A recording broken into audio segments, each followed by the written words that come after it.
इस गाड़ी के कंपैरिजन में किया स्टॉनिक एक्स आ जाती है, सुजुकी स्विफ्ट आ जाती है और सुजुकी कल्टस भी इसके कंपैरिजन में आती है। मगर बात जो है वो है रुसवाई की। कोई इसका मुकाबला नहीं है, ना किया स्टॉनिक कर सकती है चाहे वो 1400 सीसी है, ना स्विफ्ट कर सकती है चाहे वो भी 1400 सीसी है, और कल्टस तो बहुत ही दूर है। आज जो गाड़ी मेरे रिव्यू में मैंने आपको इसकी सारी खूबियाँ बतानी है, इसमें जो खामी है वो बतानी है, ये आपको कितना नुकसान देगी, इसमें क्या नुकसान उठाने वाली चीज़ है वो भी मैं आपको इस वीडियो के अंदर बताऊंगा। आपने इस वीडियो को एंड तक ज़रूर देखना है।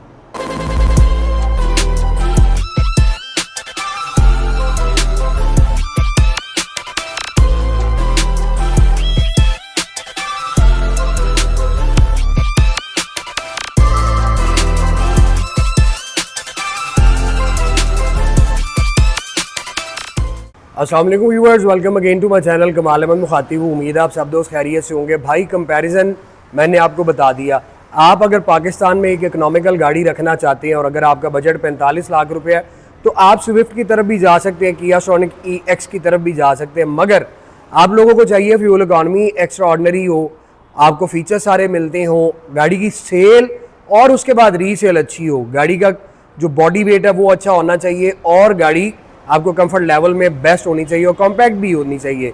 तो मैं आप लोगों को जो आज गाड़ी प्रेजेंट करने वाला हूँ, ये मेरे पास है टोयोटा यारिस हैचबैक 1.0, जो जापान में वर्ड्स के बाद 2019 में वर्ड डिसकंटिन्यू हुई तो फिर ये गाड़ी आ गई थी।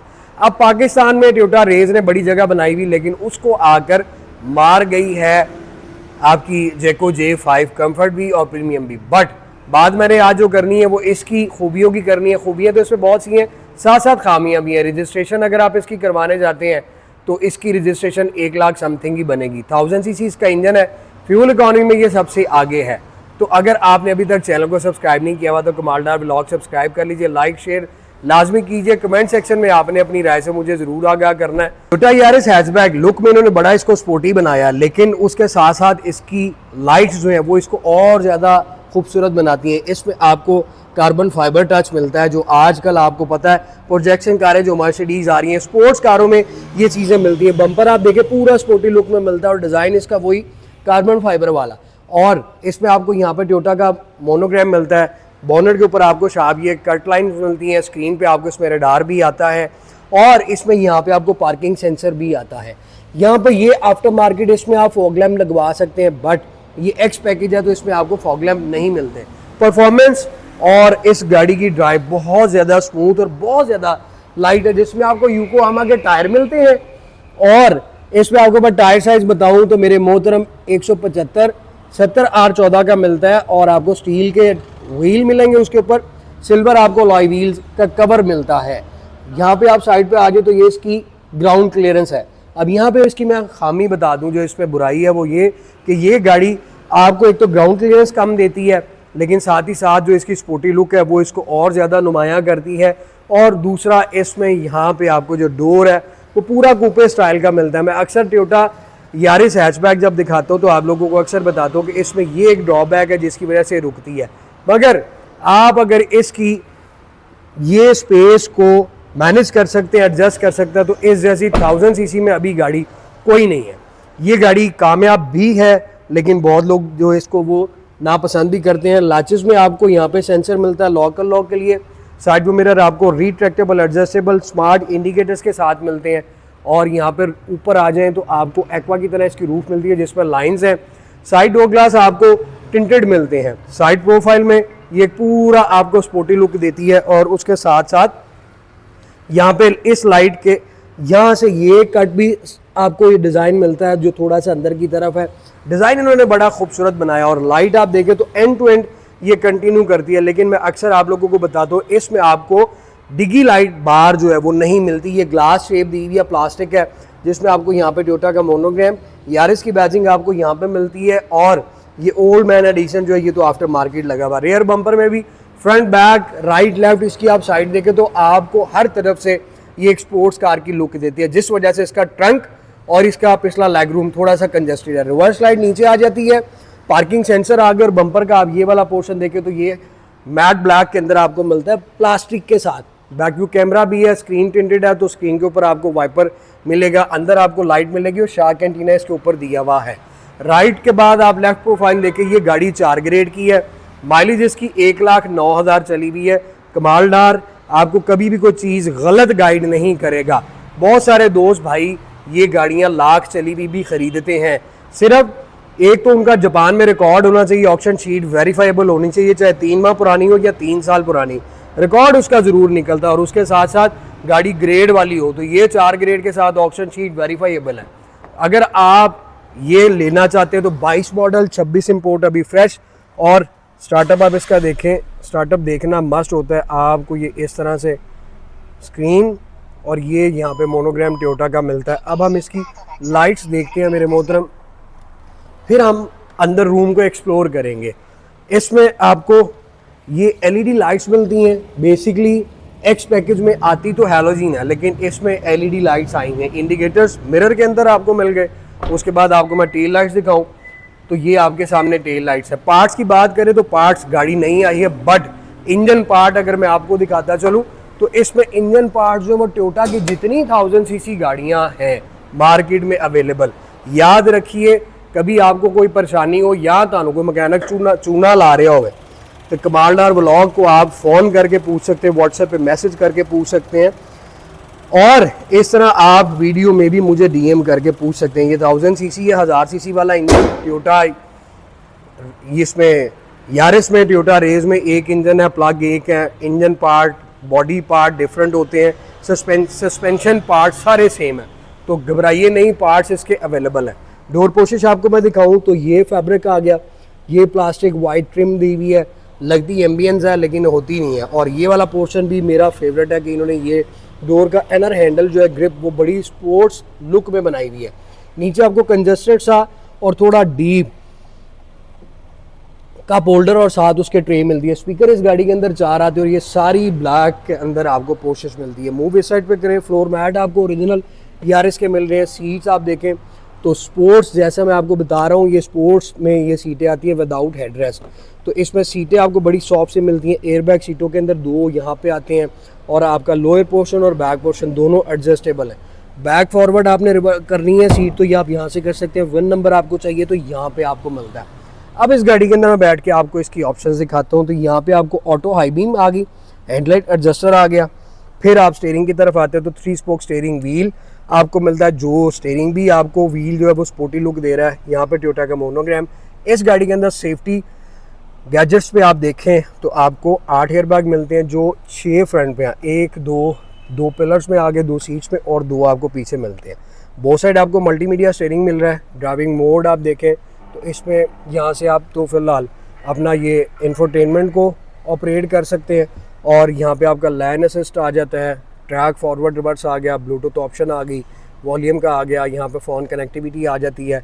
अब क्लस्टर की तरफ हम आए तो ये इसका क्लस्टर है जो बिल्कुल बेसिक है। जी पैकेज जो आएगा उसमें डिजिटल आपको क्लस्टर मिलता है। इसमें आपको आरपीएम मीटर, इस साइड पे 180 का स्पीडोमीटर और सेंटर में आपको ये डिजिटल स्क्रीन मिलती है जिसमें ये गाड़ी जो है वो आपको इग्निशन देती है। डोर क्लोज, अब डोर हो गया। और अब आपके सामने माइलेज में आपको दिखाता चलूँ, आप ये देख सकते हैं 19.1 की इस टाइम आपको फ्यूल एवरेज दे रही है। ये आपको आराम से 25 की एवरेज देती है।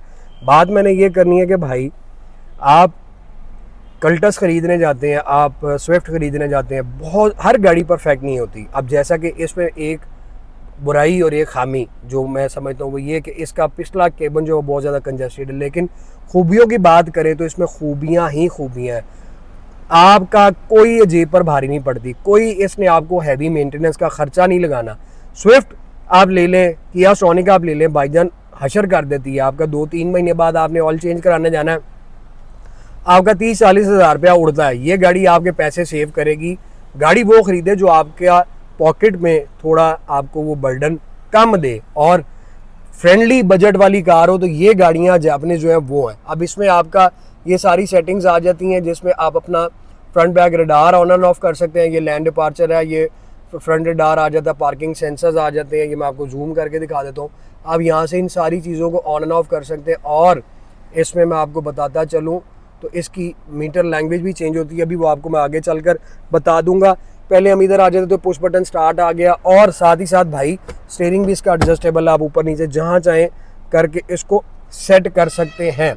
एसी वेंट फ्रंट पे चाह रहा था, इस गाड़ी का एसी बहुत चल रहा है और इसमें आपको नॉब वाला एसी मिलता है। यहाँ पे आपको ये मिल गया USB सॉकेट, चार्जर नीचे मिलता है, ये ट्रे आ जाती है, गियर शिफ्टर आ गया CVT गियर के साथ PRNDB, जिधर मर्जी चढ़ाइयाँ चढ़े, लॉन्ग पे जाएँ, जिधर मर्जी चलाएं। और ये आपका पीछे डैशबोर्ड आ जाता है जो सारा प्लास्टिक में आता है। गाड़ी बेसिक सी है, लेकिन जो इसकी परफॉर्मेंस है, जो इसने आपको मज़ा देना है, जब इसने आपकी जेब पर भारी नहीं ना पड़ना, तो ये गाड़ी वैसी अच्छों को पसंद आती है। पीछे आप आ जाए तो ये इको मोड आ गया, ट्रैक्शन कंट्रोल आ गया, कप होल्डर, साथ आपको हैंड ब्रेक मिलती है और पीछे भी यहाँ पे आपको ये ट्रे मिलती है। अब मेरे मोहतरम आपको मैं ये दिखाता चलो, तो इसकी ये केबल लाइट आप देखें तो इसकी केबल लाइट भी आपको हैलोजन मिलती हैं और उसके बाद इसमें वैनिटी मिरर आपको दोनों सनशेड के अंदर मिलता है, बल्कि पैसेंजर साइड पे नहीं है, सॉरी, आपको सिर्फ ड्राइविंग साइड पे मिलता है। और इसका जो रूफ का कलर है वो भी आपको ब्लैक में मिलता है। फ्रंट लेग रूम बहुत अच्छा है। अगर आप मियाँ बीवी, बहन भाई, माँ बेटा या हस्बैंड एंड वाइफ, जो भी, अगर आप 2 पैसेंजर हैं तो भाई ये फिर गाड़ी आपके लिए बहुत ज़बरदस्त है। और अगर आपके बच्चे छोटे हैं तो आप फिर भी इस गाड़ी को एडजस्ट कर सकते हैं, मैनेज कर सकते हैं, क्योंकि जो इसमें नुकसान है वो सिर्फ आ जाता है इसका पिछला ये सीटिंग कैपेसिटी, जिसमें 3 हेडरेस्ट आपको मिलते हैं, सीटें यूँ बेंड हो जाएंगी, ट्रंक का स्पेस ज़्यादा हो जाएगा। लेकिन मैं इस गाड़ी को फिर पीछे बैठकर बिल्कुल पसंद नहीं करता, क्योंकि लेग रूम इसका सिर्फ आप मैनेज कर सकते हैं। फ्रंट केबन देख लें, अब हेडरूम दिखाऊं तो मुझे यूं ही लगता है कि अभी ब्रेक लगे और मेरा मुंह जाके अगली सीट पर लगेगा। ये इसमें नुकसान है, ये इसमें ख़राबी है। कल्टस में, स्विफ्ट में आपको, या स्टॉनिक एक्स में, उसमें आपको नहीं मिलेगी, क्योंकि प्राइस ऑलमोस्ट मिलती जुलती है। ये 45 की है, वो 45 की भी है, 50 की भी है। लेकिन जो मुझे लेवल चाहिए, आप एक गंदी सोसाइटी में घर ले लें और एक DHA में घर ले लें, मिलेगा आपको घर ही। अल्लाह ताला जिनके पास नहीं है उनको अपनी जनाब से अता फरमाए। लेकिन जो सोसाइटी के अंदर आपको वाइब्स आनी है वो किसी महल्ले में नहीं आनी। तो बस यही कंपैरिजन है कि जो आपको मज़ा, जो लग्जरी फील, जो वाइब्स, जो सुकून आपको जापानीज़ गाड़ियों में मिल सकता है भाई, वो लोकल गाड़ियों में नहीं मिल सकता। दूसरा इसका ड्रॉबैक, ये जो इसका कूप स्टाइल का डोर है, बच्चे बैठ के भी कहते हैं कि यार बाबा किधर फंसा दिया, इसका डोर ग्लास जो है वो बहुत ही ज़्यादा स्मॉल है। अब जापान वालों ने ये गाड़ी किस पर्पस पे बनाई मैं नहीं समझ सका कि उनकी क्या मंतक है। बस कभी कभी वो भी जो है ना वो खच मार जाते होते हैं। ट्रंक की स्पेस इनफ है, 4 पैसेंजर हो या 5 पैसेंजर हो। नीचे आपको ये किट मिलेगी, लो बाबा जी, स्पेयर व्हील भी आपको मिल रहा है। टेंशन ही ख़त्म कि भाईजान हमें स्पेयर व्हील नहीं मिल रहा। इन गाड़ियों के पार्ट्स की कोई परेशानी नहीं है, याद रखिए। आप इनके पार्ट्स आसानी मार्केट से ख़रीद सकते हैं। सिर्फ इसमें आपने एडजस्ट करना है पिछला लेग रूम। अगर तो आपको वो कॉम्प्रोमाइज़ उसमें आप कर सकते हैं तो भाई फिर इस गाड़ी से आगे कोई गाड़ी नहीं है, क्योंकि इसकी ड्राइव, इसका सस्पेंशन, इसकी फ्यूल एवरेज, इसकी रोड ग्रिप बहुत एक्स्ट्राऑर्डिनरी है, बहुत एक्स्ट्राऑर्डिनरी। 1000 सीसी में अगर आप गाड़ी पसंद करते हैं तो भाई आपका अगर बजट इतना है तो वो 0 मीटर गाड़ियाँ हैं, कल को बिकेंगी, थोड़ा सा आपको डेप्रिसिएशन डालेंगी। लेकिन ये ऑलरेडी इनकी प्राइस उठ गई हुई है, 55 लाख से ये प्राइस नीचे आ चुकी हुई है। अभी भी गाड़ियाँ मार्केट के अंदर पाकिस्तान में देखें, अगर आप प्राइस वैल्यू पे जाते हैं तो मैं आपको बता दूं ये 40 लाख से लेकर 50 लाख रुपए तक इसका प्राइस पाकिस्तान में अभी 2026 के अंदर चल रही है। बट ये गाड़ी 4 ग्रेड के साथ 1,09,000 चली हुई 2022 मॉडल की टोयोटा यारिस हैचबैक 1.0X, जो सिर्फ 45 लाख रुपए की इस time smart cars 51 jail road पे अवेलेबल है। अगर आप इंटरेस्टेड है, ख़रीदना चाहते हैं तो विज़िट करें। वीडियो अच्छी लगे तो लाइक, शेयर, सब्सक्राइब लाजमी करें।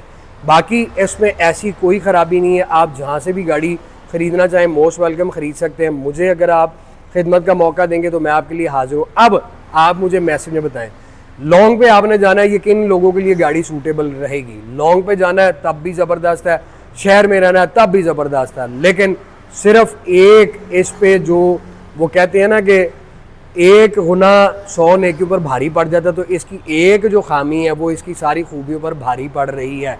मगर फिर भी रोड पर चल रही है, लोग इससे हैप्पी हैं। आप लोग भी बताइए मैसेज में मुझे कि आप 45 लाख रुपए की ये टोयोटा यारिस ख़रीदना चाहेंगे। अगर ख़रीदना चाहेंगे तो यस, और अगर नहीं ख़रीदना चाहेंगे तो रीज़न आपने बताना है। और साथ ही साथ जो दोस्त इसको ऑलरेडी चला रहे हैं उन्होंने अपना एक्सपीरियंस शो करना है कि मंथली उनको इसका क्या खर्चा उठाना पड़ रहा है, फ्यूल एवरेज उनको क्या मिल रही है, और क्या वो अपने साथ दूसरों को रिकमेंड करते हैं कि वो टोयोटा यारिस हैचबैक ख़रीदें। तो मैसेज में आप सब मैसेज कीजिए। मुझे दें इजाज़त, जल्द मुलाकात होगी। Thank you so very much, take care, अल्लाह हाफिज़।